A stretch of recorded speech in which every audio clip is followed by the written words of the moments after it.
صبح دوستان بسیار بخیر.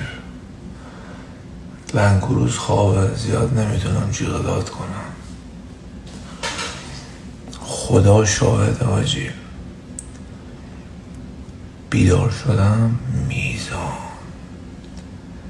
همیشه میخواین ببینید میزانین یا نه. وقتی سن 30 سالگی رو رد میکنین همیشه باید ببینین که قبلش تو بیدار میشی یا پسرت. اگه دیدی پسرت بیدار شد یعنی اوضاع میزانه. اگه خودت بیدار شدی پسرت ساعت 10 بیدار شد یعنی اوضاع خیته. خیت. سر صدا نکن، سر صبح حوصله شلوغی ندارم دادا. برم پا بزنم. اگه کرده ببین پا رو بگیر.